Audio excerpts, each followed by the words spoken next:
Assalamualaikum warahmatullahi wabarakatuh. Shalom, Om Swastiastu, Namo Buddhaya, dan salam kebajikan.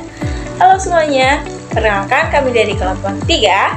Pada kesempatan kali ini kami akan memaparkan hasil analisis kesesuaian capaian pembelajaran CP dan alur tujuan pembelajaran ATP di SD Negeri 014 Tangah-Tangah. Nah, sekolah ini berstatus sekolah negeri dengan akreditasi B dan dipimpin oleh Ibu Juniarti sebagai kepala sekolah. Nah, SD Negeri 014 Tangah-Tangah ini memiliki 11 guru dan 6 rombongan belajar dari kelas 1 hingga 6. Nah, kegiatan observasi ini kami lakukan di semua kelas untuk melihat bagaimana guru menerapkan kurikulum Merdeka, khususnya dalam penyusunan dan pelaksanaan capaian pembelajaran dan alur tujuan pembelajaran. Nah, selanjutnya kami akan menjelaskan hasil temuan observasi di tiap fase kelas. Baik, selanjutnya hasil observasi setiap kelas. Berdasarkan hasil pengamatan di lapangan, setiap kelas menunjukkan karakteristik yang berbeda. Yang pertama adalah kelas 1. Guru fase A menyusun CP dan ATP secara kolaboratif. Pembelajaran dibuat menyenangkan melalui kegiatan bermain, bernyanyi, dan penggunaan media konkret agar siswa mudah memahami konsep dasar. Selanjutnya ada kelas 3. Guru mulai mandiri menyesuaikan CP dengan kondisi siswa di desa. Pendekatan yang digunakan adalah tematik integratif dan pembelajaran kontekstual.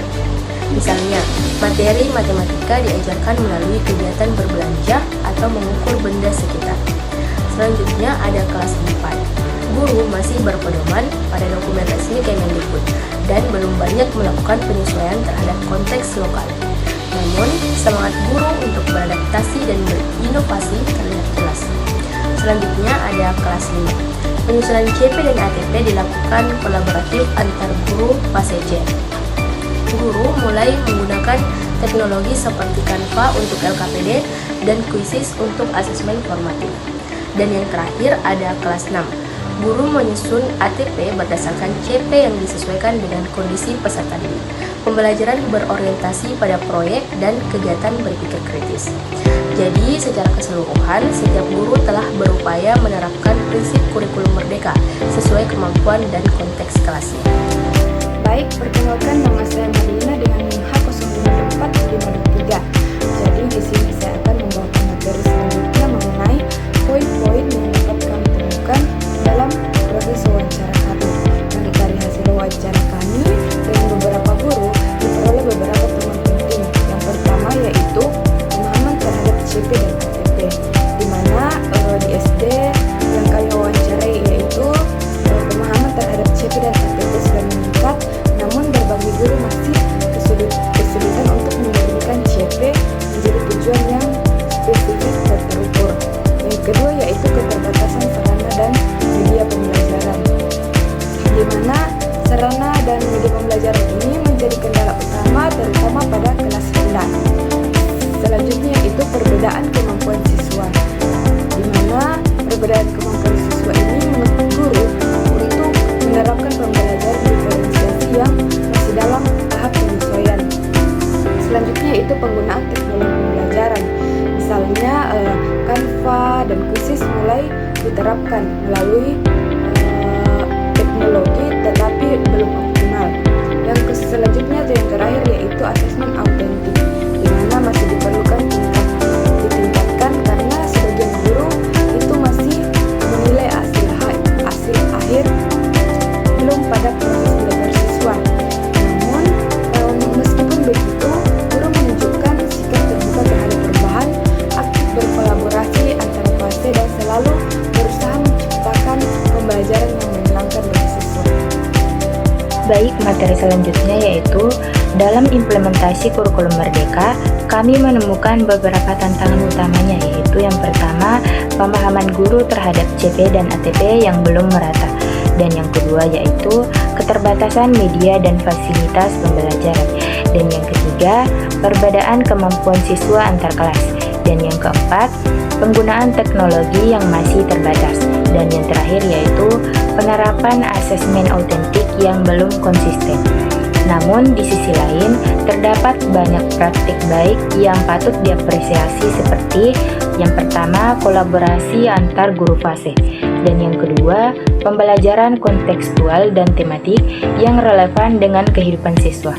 Dan yang ketiga, pemanfaatan media lokal dan digital sederhana. Dan yang keempat, pendekatan berpusat pada siswa melalui proyek dan kegiatan kelompok. Dan yang kelima, keterbukaan guru terhadap inovasi dan perubahan kurikulum.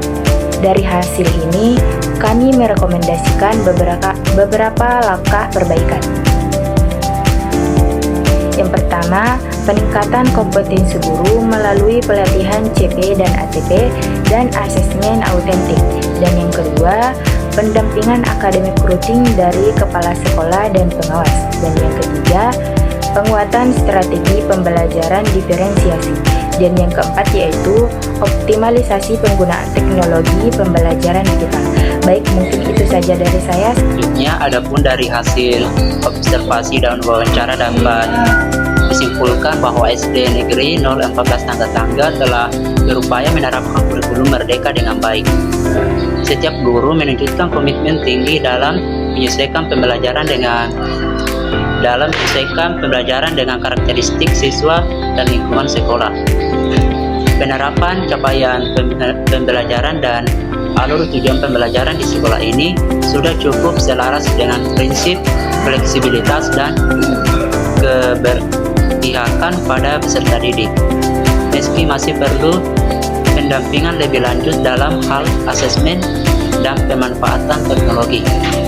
Kegiatan observasi ini juga menjadi pengalaman berharga bagi kami sebagai mahasiswa untuk melihat langsung bagaimana teori kurikulum diterapkan di dunia nyata.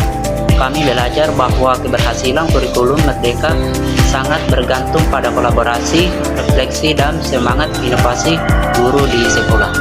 Sekian dan terima kasih.